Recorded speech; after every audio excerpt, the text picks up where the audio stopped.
তো এ বিশ্বভুবন রে রাসূল নামে অকেল মদিনায় রে রাসূল নামে ওরে আকাশেরই চন্দ্র যেমন জমিনেও দই রে রাসূল নাম। আকাশেরই চন্দ্র যেমন জমিনে কথা বল ঠিক কিনা? আরে মা আমিনার ঘরে যখন আমার নবীজি আসছে, মা আমিনা বলেন যে পৃথিবীর কত কত মানুষের সন্তান জন্মগ্রহণ করে, আমার সন্তানের সাথে অন্য মানুষের সন্তানের জন্মগ্রহণ প্রক্রিয়া তো একরকম না, আলাদা। বলে কেমনে আলাদা? মা আমিনা জবাব দিয়ে, এই আমার সন্তান যখন আসলো, আমার সন্তান খতনা করা অবস্থায় ছিল। এই পৃথিবীর মানুষেরা আমার সন্তান যখন আসলো, সমস্ত পৃথিবীর মানুষের এই নাভি কাটতে হবে, আমার সন্তান নাভি মোবারক কাটা অবস্থায় আসছিল। সুবহানাল্লাহ। সমস্ত পৃথিবীর মানুষের সন্তানদের এই চুল তারপরে এগুলো এলোমেলো থাকা অবস্থায় দুনিয়াতে আসে, আমার সন্তান যখন দুনিয়াতে আসছে, আমি দেখি তার চুলগুলি কে যেন সুন্দর করে আছড়ায় রাখছে। বলুন সুবহানাল্লাহ। সমস্ত পৃথিবীর সন্তানেরা দুনিয়াতে এসে তারা কান্না করে, কোন ভাষা ছাড়া কান্না করে, কিন্তু আমি আমার সন্তানকে দেখি যে দুনিয়াতে আসার পরে কেমন যেন একটা সেজদার মতো করে গেছে। আমি পিন পিন করে নীরবে কিছু একটা বলতেছে, আমি দেখতেছি মাত্র সন্তান, ঘনিষ্ঠ সন্তান। আমি তার কানে গিয়ে শুনি, তার ঠোঁটের সাথে আমি কানটি লাগাই দেখলাম যে এত ছোট বাচ্চা কি বলে। আমি দেখি সে বলতেছে, আয় আল্লাহ আমার উম্মতকে বাঁচায় যা, আমার উম্মতকে বাঁচায় যা, রব্বি হাবলি উম্মতি, রব্বি হাবলি উম্মতি। বলুন সুবহানাল্লাহ। আমার ভাইরা, আমার দু জাহানের বাদশা নবী। তো মা আমিনা বলতেছে যে আমার সন্তান যখন ঘরে আসলো, আমি তাকায় দেখলাম যে মক্কা থেকে একটা আলো, নূরের আলো সিরিয়া পর্যন্ত চলে গেছে। আমি এই মক্কার ঘর থেকে বসে বসে আমি সিরিয়ার যে বড় বড় প্রাসাদ আছে তখনকার এই সাম্রাজ্যের, সিরিয়া সাম্রাজ্যের, সেই সাম্রাজ্যের বড় বড় প্রাসাদগুলি আমি মা আমিনা ঘর থেকে বসে বসে সেই সাম্রাজ্যগুলি ওই লাইটের আলোতে দেখতেছি। বলুন সুবহানাল্লাহ। সুতরাং আসমানের চন্দ্র যেমন জমিনে উদয়। আমরা সমস্ত পৃথিবীর সমস্ত সন্তানেরা যখন ছোটবেলায় এই বল নিয়ে খেলে, ফুটবল নিয়ে খেলে, তারপরে বিভিন্ন বিষয় জিনিস নিয়ে খেলনা দিয়ে খেলে, কথা কোন ঠিক কিনা? আমার দু জাহানের বাদশা নবী যখন দোলনায় ছিলেন, দোলনায় আমার নবীজি ডান হাতের এই এই ইশারা আঙ্গুল দিয়ে নবীজি একবার এভাবে ইশারা করতেন, চাঁদকে, চাঁদ এদিকে চলে যেত, আবার হাত দিয়ে এইদিকে ইশারা করতেন, চাঁদ আবার এদিকে চলে যেত। মা আমিনা দূর থেকে বসে বসে আমার নবীজির এই চাঁদ এভাবে নাড়াচাড়া করার খেলা দেখতেছে। বলুন সুবহানাল্লাহ। ওরে আকাশেরই চন্দ্র যেমন জমিনে উদয় রে রাসূল নামে অকেল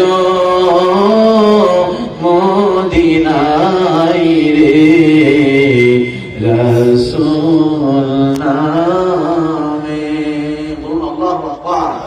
ইয়া রাসূলুল্লাহ। আমার নবীজি উহুদের ময়দান, মনে আছে নি কথা? উহুদের মাঠের কথা মনে আছে? নবীজি সাল্লাল্লাহু আলাইহি ওয়াসাল্লাম উহুদের মাঠে বিপর্যস্ত অবস্থায় দেখলেন 70 জন সাহাবী শহীদ হয়ে গেছে। আমার নবীজি দান করার শহীদ হয়ে গেছে।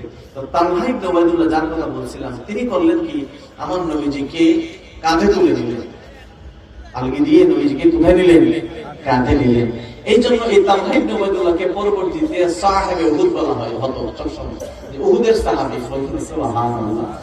এই জন্য যেখানে সবাই দিকবৃত হয়ে গেছে, শহীদ হয়ে যাচ্ছে, অবস্থা খারাপ, ঠিক ওই মুহূর্তে আমার নবীজি আঘাতপ্রাপ্ত হয়েছে, আহত হয়েছে, ওই মুহূর্তে সাহস করে তালহা ইবনে উবাইদুল্লাহ বুদ্ধি করে আমার নবীজিকে কাঁধ মোবারকে করে নিয়ে ওই একটা পাহাড়ের ভিতরে ছোট্ট একটা গুহা, এখনো দেখা যায় ওই ছোট্ট গুহাটা, কিন্তু নিচে ব্যারিকেড দিয়ে রাখছে, সহজে যাওয়া যায় না। রাতের বেলা আমি একদিন গিয়েছিলাম, ভোর রাতে একেবারে শেষ রাতে তাহাজ্জুদের সময়, তখন লোকজন ছিল না। ওই ছোট্ট একটা গুহার মধ্যে কাঁধে করে আমার নবীজিকে নিয়ে সেখানে রেখে দুই তিনজন সাহাবী, এরা ওই তালহা ইবনে উবাইদুল্লাহ, আবু দুজানা সহ কয়েকজন সাহাবী আমার নবীজির এই গুহার সামনে নিজেদের সিনা মোবারক টান দিয়ে দাঁড়িয়ে থাকলেন। নিচ থেকে কাফেররা বল্লম ছুটতেছে, তীর ছুটতেছে, আঘাত করতেছে। সমস্ত আঘাতগুলি এই আবু দুজানার পিঠে, তালহা ইবনে উবাইদুল্লাহ এই সিনার মধ্যে এসে লাগতেছে। বলুন সুবহানাল্লাহ, কি মহব্বত! কথা কোন ঠিক কিনা? বাবারা ভাইরা, এইরকম করে সাহাবীদেরকে সর্বশেষ সাহাবীরা বিজয় লাভ করলেন, কাফেররা চলে গেল।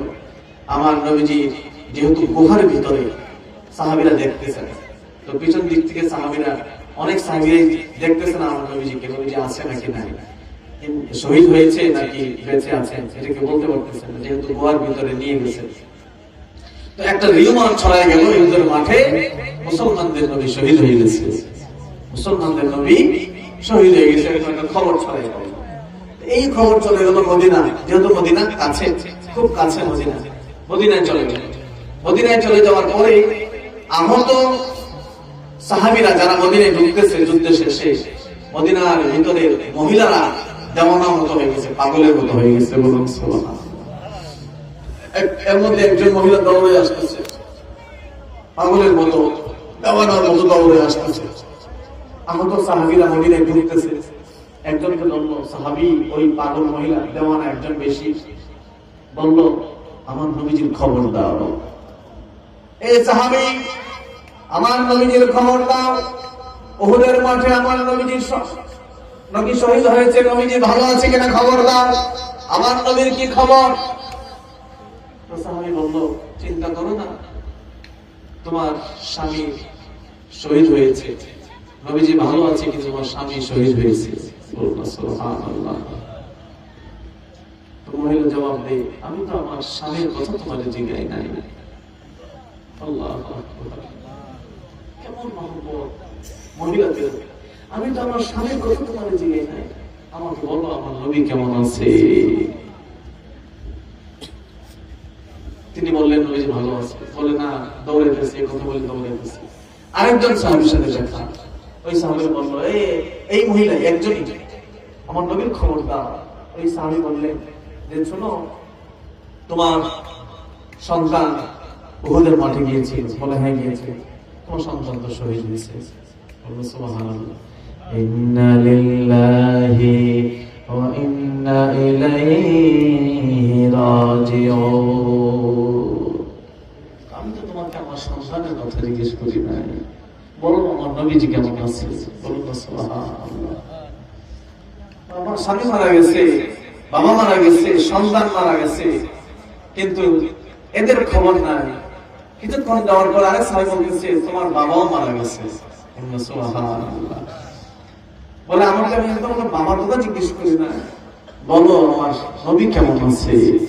স্বামী মারা গেছে, নবীর কথা জিজ্ঞেস করে, বাবা মারা গেছে, নবীর কথা জিজ্ঞেস করে, সন্তান মারা গেছে, নবীর কথা জিজ্ঞেস করে। সর্বশেষ যে সাহাবী বলতেছে, তুমি তো দেওয়ানা হয়ে গেছো, নবী ভালো আছে, আঘাতপ্রাপ্ত হয়েছে, কিন্তু শহীদ হয় নাই, জীবিত আছে। তখন মহিলা বলল, না, আমি বিশ্বাস, আমি শান্তি পাচ্ছি না, আগে আমার হাবিবের দোজাহানের কাছে নিয়ে চলো, আমি আমার নবীজিকে দেখবো, তারপর শান্ত হবো। বলুন সুবহানাল্লাহ। সাহাবীরা, আহত সাহাবীরা এই মহিলারে নিয়ে, এরকম অবস্থা দেওয়ানা হয়ে গেছে, মহিলারে নিয়ে আমার নবীজির কাছে দেখাইলেন, এই দেখুন নবীজি। মহিলা এবার আমার নবীজিকে বলল, ইয়া রাসূলুল্লাহ, তারা বলতেছে আপনি আছেন, তারপরও আমি শান্তি পাচ্ছিলাম না। আপনি নবীজিকে দেখার পরে আমার বাবা মারা গেছে, আমি দুঃখ ভুলে গেছি, আমার স্বামী ইন্তেকাল শহীদ হয়েছে, দুঃখ ভুলে গেছি, আমার সন্তান শহীদ হয়ে গেছে, আমি দুঃখ ভুলে গেছি, আমার আর কোনো দুঃখ নাই, আমি আল্লাহর কাছে সন্তুষ্ট, আপনি নবীজি হেফাজতে আছেন। সুবহানাল্লাহ। ইয়া রাসূলুল্লাহ, ইয়া হাবিবাল্লাহ, ইয়া রাসূলুল্লাহ। রবিউল আউয়াল চন্দ্র মাসে সুবে সাদিক সোমবারতে রে, রবিউল আউয়াল চন্দ্র মাসে সুবে সাদিক সোমবারতে রে,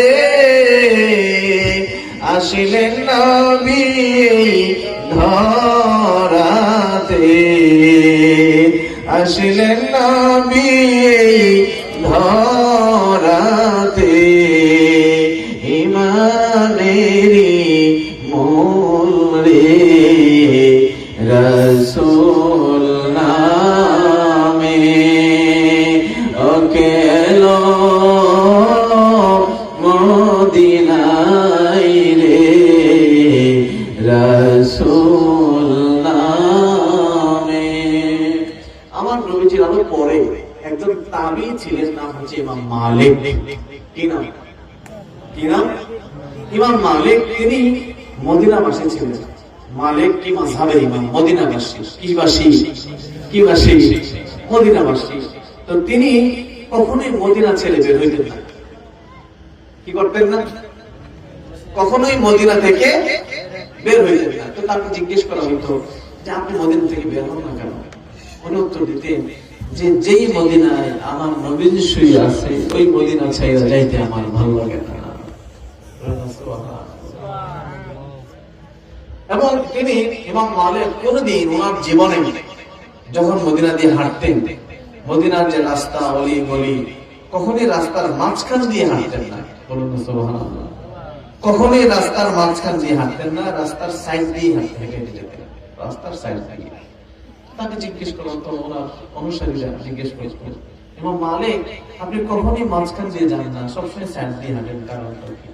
উনি বলতেন, এই আমার অনুসারীরা এই রাস্তার মাঝখান দিয়ে আমার নবীজি তো হাঁটতেন, মদিনার রাস্তার মাঝে দিয়ে তো আমার নবীজি হাঁটতেন। তা আমি তো ইমাম মালিক জানি না ঠিক কোন কোন জায়গায় আমার নবীজির কদম মোবারক লাগছে, এটা তো আমি জানি না। যেই মাটির উপরে আমার নবীজির কদম মোবারক লাগছে, ওই মাটির উপর যদি আমার কদম, আমার পা লেগে যায়, আমি তো ইমাম মালিক অপরাধী হয়ে যাবে। তো ওই মাটির উপর যেন আমার পা না লাগে, এই জন্য আমি মাঝখান দিয়ে কখনই হাঁটি না, কারণ নবীজি তো সাইড দিয়ে হাঁটতেন না, সবসময় আমার নবীজি রাস্তার মাঝখান দিয়ে হাঁটতেন।